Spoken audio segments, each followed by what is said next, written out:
Wybory prezydenckie w Polsce weszły właśnie w najważniejszy etap. Rafał Trzaskowski i Karol Nawrocki, dwaj kandydaci o zupełnie różnych wizjach kraju, zmierzą się w decydującej drugiej turze.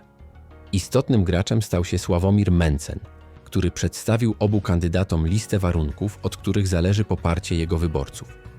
To omówię szczegółowo później. Teraz, by ocenić prawdopodobieństwo zwycięstwa któregoś z kandydatów, musimy po kolei prześledzić historię kampanii, programy, podziały głosów, matematyczne wyliczenia zwycięstwa na podstawie danych. Zacznę jednak od Mencena, bo to zobrazuje nam różnice w poglądach i programach obu kandydatów na prezydenta RP. Przypomnijmy tak zwaną ósemkę Mencena i porównajmy reakcje kandydatów. 1. Brak nowych podatków i obciążeń fiskalnych. Jestem przeciwko podwyższaniu podatków, to jest częścią mojego programu, mówił Nawrocki, podkreślając, że nie przewiduje w swoim programie żadnych nowych danin dla obywateli. Jestem wrogiem nowych podatków. Myślę, że tutaj moglibyśmy się zgodzić, powiedział Trzaskowski, podkreślając sprzeciw wobec obciążeń fiskalnych. 2. Ochrona obrotu gotówkowego i polskiego złotego. Nawrocki zadeklarował, że nie dopuści do ograniczeń w korzystaniu z gotówki i będzie stał na straży kursu złotego. Trzaskowski również zadeklarował, że nie widzi powodów do ograniczania gotówki i będzie dbał o siłę złotego. 3. Swoboda wyrażania poglądów. Nawrocki zapewnił, że nie poprze żadnych regulacji poszerzających karalność wypowiedzi mieszczących się w granicach konstytucji. Trzaskowski wyraził zgodę na nieuchwalanie nowych przepisów karzących wypowiedzi zgodne z konstytucją, choć zaznaczył, że mowa nienawiści pozostaje zakazana. 4. Brak wysyłania polskich żołnierzy na Ukrainę. Nawrocki stwierdził jednoznacznie, że nie wyśle polskich oddziałów poza granicę, co wyklucza udział w jakichkolwiek misjach na terytorium Ukrainy. Trzaskowski jest za przyłączeniem Ukrainy do NATO, więc rzeczą oczywistą jest dopuszczenie takiej ewentualności, bo zmusza do tego artykuł 5. Brak ratyfikacji akcesji Ukrainy do NATO. Nawrocki zadeklarował, że nie podpisze ustawy ratyfikującej członkostwo Ukrainy w NATO, choć jednocześnie podkreślał znaczenie bezpieczeństwa wschodniej flanki. Trzaskowski jak najbardziej jest za tym, by Ukraina była w NATO, bo to jego zdaniem zwiększa bezpieczeństwo Polski. 6. Nieograniczanie dostępu do broni. Nawrocki: nie ma takich planów. Jestem przeciwko zaostrzaniu jakichkolwiek przepisów, odpowiadał kandydat, gdy pytano go o ewentualne zaostrzenia prawa do posiadania broni. Trzaskowski również oznajmił, że nie podpisze żadnej ustawy ograniczającej dostęp Polaków do broni, uznając obecne regulacje za odpowiednio liberalne. 7. Zakaz przekazywania kompetencji na rzecz UE. Nawrocki wyraził sprzeciw wobec dalszej unijnej centralizacji i przekazywania kolejnych uprawnień instytucjom unijnym. Trzaskowski uznał, że już w niemal wszystkich zakresach podlegamy pod wynik decyzji Unii Europejskiej, więc nie ma powodu do negowania tego stanu. 8. Brak ratyfikacji nowych traktatów osłabiających Polskę. Nawrocki zadeklarował, że nie podpisze żadnych umów ani traktatów ograniczających polskie prawo weta czy suwerenność decyzyjną w Unii. Trzaskowski nie wyraził jednoznacznej zgody na zakaz ich realizacji, bo Unia powinna się jednoczyć. W obliczu zagrożenia ze strony rosyjskiej Karol Nawrocki proponuje model normalności, w którym priorytetem jest obniżenie obciążeń fiskalnych i wzmocnienie suwerenności gospodarczej oraz militarnej państwa. Już pierwszego dnia prezydentury chce obniżyć stawkę VAT do 22%, wprowadzić zerowy PIT dla rodzin z przynajmniej 2 dzieci oraz waloryzować emerytury o minimum 150 zł miesięcznie.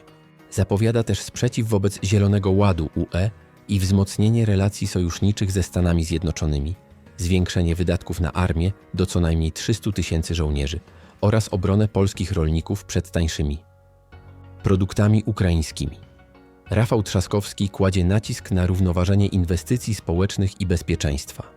Jego program oparty jest na 5 filarach: rozwoju przemysłowym, centralny okręg przemysłowy, pakcie dla bezpieczeństwa, w tym wsparciu Ukrainy i modernizacji armii, patriotyzmie gospodarczym, inwestycje regionalne, zdrowym rozsądku, m.in. liberalizacja aborcji, ochrona praw kobiet, ograniczenie świadczenia 800+ dla cudzoziemców oraz utworzeniu prezydenckiego funduszu inwestycyjnego wspierającego samorządy.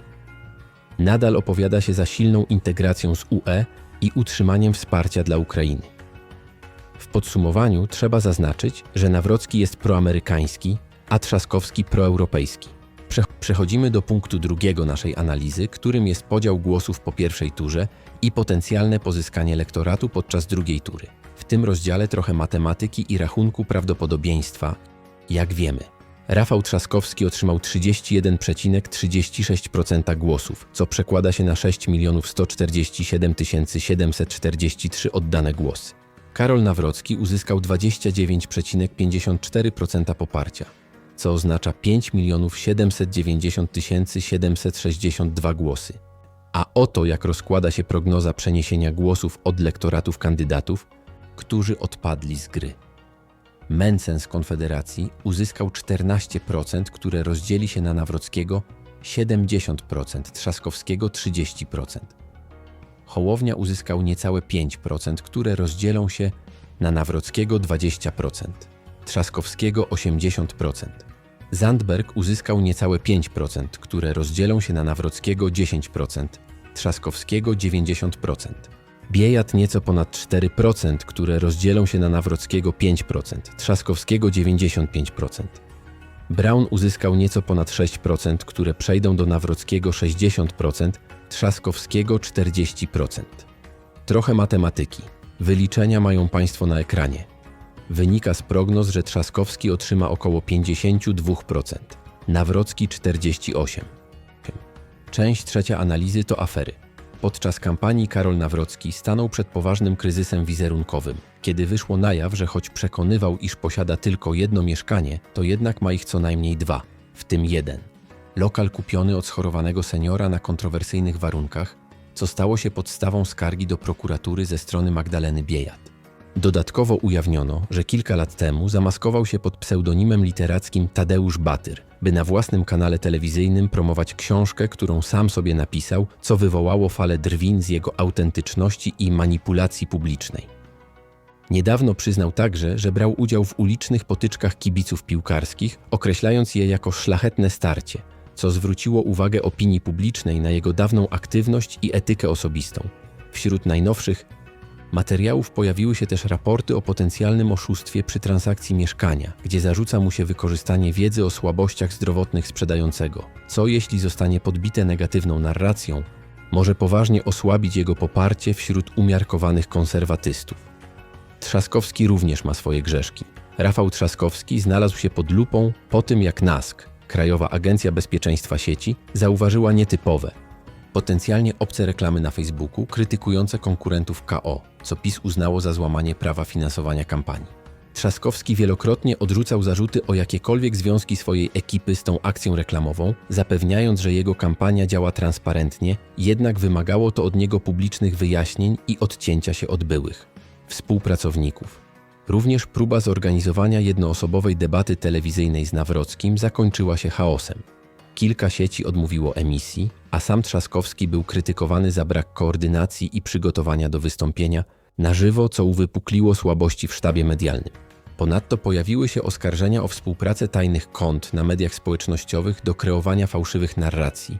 Choć do tej pory nie udało się przedstawić bezpośrednich dowodów na udział Trzaskowskiego, cała sprawa wstrząsnęła częścią jego umiarkowanego elektoratu.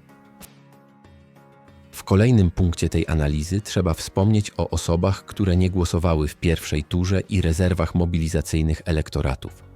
Niegłosujący to w dużej mierze młodzi wyborcy do 29 lat. Ich frekwencja w turze wyniosła około 68,8% wobec 46,4% w wyborach sprzed 5 lat. W drugiej turze część z nich może poczuć się zmęczona brakiem atrakcyjnej oferty politycznej i zrezygnować z udziału, co osłabia Rafała Trzaskowskiego, który tradycyjnie liczył na młody elektorat. Kolejni to elektorat daleki od głównych biegunów politycznych, osoby niezidentyfikowane z żadnym z głównych obozów, centroprawica, centrolewica, skłonne zwykle głosować w pierwszej turze na mniejszych kandydatów. Część z nich może zostać zmobilizowana przez konkretne postulaty, np. brak podwyżek podatków u Nawrockiego lub obronę praw obywatelskich u Trzaskowskiego. Są również zniechęceni wyborcy utraconych nadziei, osoby rozczarowane polityką Donalda Tuska i PiS, które w pierwszej turze nie poszły na wybory, a w drugiej turze mogą zostać przyciągnięte apelem o głos przeciw mniej akceptowalnemu kandydatowi. Następna grupa to grupa niezdecydowanych. Według sondażu Reuters około 10% uprawnionych wyborców jeszcze nie zdecydowało, czy skorzysta z prawa głosu w drugiej turze. Trzeba również wspomnieć o grupie nazwanej protest wyborczy. Do 8% wyborców zapowiedziało bojkot drugiej tury, co może oznaczać zarówno rezygnację z głosowania, jak i głosowanie na tak zwane mniejszego zło. Podsumowanie. Nie ulega wątpliwości, że trwające wybory na prezydenta są bardzo wyrównane i trudno ostatecznie podać zwycięzcę. Z jednej strony obawa przed monopolem rządu, z drugiej przed chaosem i brakiem doświadczenia, co może spowodować błędne decyzje. Dodatkowo, polityka Trumpa z pewnością nie pomaga Nawrockiemu, któremu bliżej do USA niż UE. Należy liczyć się również z dużym prawdopodobieństwem, że na ostatniej prostej może ujrzeć światło jakaś super wiadomość negatywna dotycząca któregoś z kandydatów. Niezależnie od wszystkiego, Polska musi wybrać prezydenta, więc nie można zostawić tej decyzji sąsiadowi. Po prostu idź i zagłosuj. To najlepsze i jedyne, co możesz zrobić. Czas pokaże, czy twój wybór był dobry, jeżeli nie. Pamiętaj, że historię często zmieniają zwykli ludzie, gdy jest ich wystarczająco dużo.